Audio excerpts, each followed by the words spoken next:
ഇന്ന് 13ാമത് മുഖ്യമന്ത്രിയായി V D Satheesan സത്യപ്രതിജ്ഞ ചെയ്തു. ഒപ്പം 20 മന്ത്രിമാരും ഇന്ന് സത്യപ്രതിജ്ഞ ചെയ്തു. മുൻ മുഖ്യമന്ത്രി ശ്രീ പിണറായി വിജയന്റെ കാലത്ത് ഏറ്റവും കൂടുതൽ പൊതുചർച്ചയായ വിഷയങ്ങളിൽ ഒന്നായിരുന്നു അദ്ദേഹത്തിന്റെ കോൺവോയും സെക്യൂരിറ്റി സിസ്റ്റവും. വലിയ കോൺവോയ് വെഹിക്കിളുകളുടെ നിര, അതുപോലെ തന്നെ ബ്ലാക്ക് SUV, റോഡ് ബ്ലോക്ക്, പോലീസിന്റെ വലിയ പ്രസൻസ്, ട്രാഫിക് കൺട്രോൾസ്, ഇതെല്ലാം വലിയ രീതിയിൽ തന്നെ ചർച്ചയായിട്ടുണ്ടായിരുന്നു. ഇപ്പോഴിതാ നമുക്ക് പുതിയൊരു മുഖ്യമന്ത്രി ആയിരിക്കുന്നു. ശ്രീ വി ഡി സതീശൻ ആദ്യമേ പറഞ്ഞിട്ടുണ്ട് ഇത്തരത്തിലുള്ള വലിയൊരു ട്രാഫിക് കൺട്രോളോ അല്ലെങ്കിൽ നീണ്ട നിരയിലുള്ള കോൺവോയോ അദ്ദേഹത്തിന് വേണ്ട എന്ന്. 3 അല്ലെങ്കിൽ 4 വാഹനങ്ങൾ മാത്രം അദ്ദേഹത്തിന് എസ്കോർട്ടായിട്ട് മതിയെന്നാണ് അദ്ദേഹം പറഞ്ഞിട്ടുള്ളത്. എന്നാൽ ഇവിടെ ഒരു പ്രശ്നമുണ്ട്. ഇവിടെ മുഖ്യമന്ത്രിയുടെ സെക്യൂരിറ്റി തീരുമാനിക്കുന്നത് അദ്ദേഹത്തിന്റെ വ്യക്തിപരമായ തീരുമാനങ്ങളല്ല. മുഖ്യമന്ത്രിമാരുടെ സെക്യൂരിറ്റി തീരുമാനിക്കുന്നത് അതാത് സംസ്ഥാനത്തെ പോലീസ് ഡിപ്പാർട്ട്മെന്റ് ആണ്. അതായത് ഇവിടുത്തെ കാര്യം നോക്കിക്കഴിഞ്ഞാൽ കേരള പോലീസിന്റെ ഇന്റലിജൻസ് വകുപ്പിന്റെ റിപ്പോർട്ടും ഒപ്പം special branch, state intelligence wing, അതുപോലെ തന്നെ സെൻട്രൽ ഇന്റലിജൻസ്, ഇവരുടെ എല്ലാ റിപ്പോർട്ടുകളുടെ അടിസ്ഥാനത്തിലാണ് മുഖ്യമന്ത്രിക്ക് ഏത് രീതിയിലുള്ള പ്രൊട്ടക്ഷൻ കൊടുക്കണമെന്ന് തീരുമാനിക്കുന്നത്. ഇതിന് ത്രെറ്റ് പെർസെപ്ഷൻ അനാലിസിസ് എന്ന് പറയും. മുഖ്യമന്ത്രിക്ക് നേരെയുള്ള ത്രെറ്റ് പെർസെപ്ഷൻ അനാലിസിസ് അടിസ്ഥാനമാക്കിയാണ് സെക്യൂരിറ്റി ലെവലുകൾ തീരുമാനിക്കുന്നത്. ഇതിൽ പല കാര്യങ്ങൾ നോക്കിയാണ്.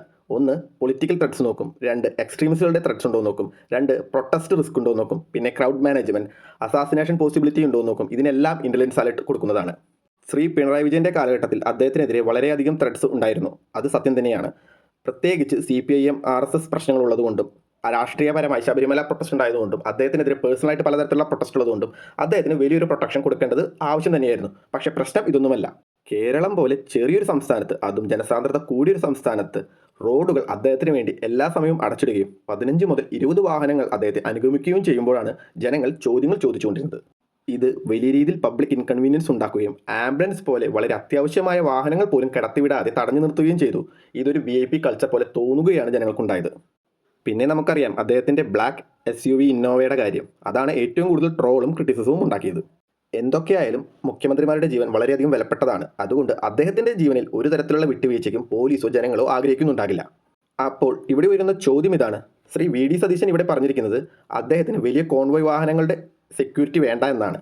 പക്ഷേ ആ പറഞ്ഞത് പ്രാക്ടിക്കബിളി പോസിബിൾ ആവാൻ ഒരു ചാൻസുമില്ല.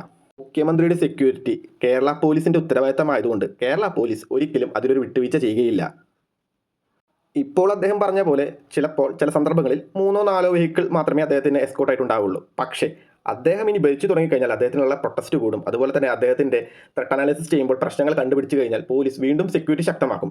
ആ സമയത്ത് ജനങ്ങൾ വീണ്ടും ചോദിക്കരുത് നിങ്ങൾ അന്ന് പറഞ്ഞതല്ലേ 3-4 വെഹിക്കിൾസേ നിങ്ങളുടെ ഒപ്പം ഉണ്ടാകുള്ളൂ എന്നൊന്നും. കാരണം ഇതെല്ലാം ഡിസൈഡ് ചെയ്യുന്നത് എല്ലാ റിപ്പോർട്ട്സിൻ്റെയും അനാലിസിസിൻ്റെയും ഭാഗമായിട്ടാണ്. അല്ലാതെ ഒരു മുഖ്യമന്ത്രിയുടെയും പേഴ്സണൽ ചോയ്സ് അല്ല അദ്ദേഹത്തിന് എത്ര രീതിയിലുള്ള സെക്യൂരിറ്റി വേണമെന്നുള്ളത്. മുൻ മുഖ്യമന്ത്രി നേരിട്ടുന്ന ഏറ്റവും വലിയ വിമർശനം അദ്ദേഹം നല്ല രീതിയിൽ ജനങ്ങളോടോ അല്ലെങ്കിൽ മാധ്യമങ്ങളോടോ കാര്യങ്ങൾ അവതരിപ്പിച്ചിട്ടില്ല എന്നുള്ളത് തന്നെയാണ്. മുഖ്യമന്ത്രി ഒരു വ്യക്തി മാത്രമല്ല, സംസ്ഥാനത്തിൻ്റെ എക്സിക്യൂട്ടീവ് ഹെഡാണ്. അതിനാൽ എന്തെങ്കിലും സെക്യൂരിറ്റി ഇൻസിഡൻറ്റ് നടന്നാൽ അതിൻ്റെ പൂർണ്ണ ഉത്തരവാദിത്വം സ്റ്റേറ്റ് പോലീസിൻ്റെ തലയിലായിരിക്കും.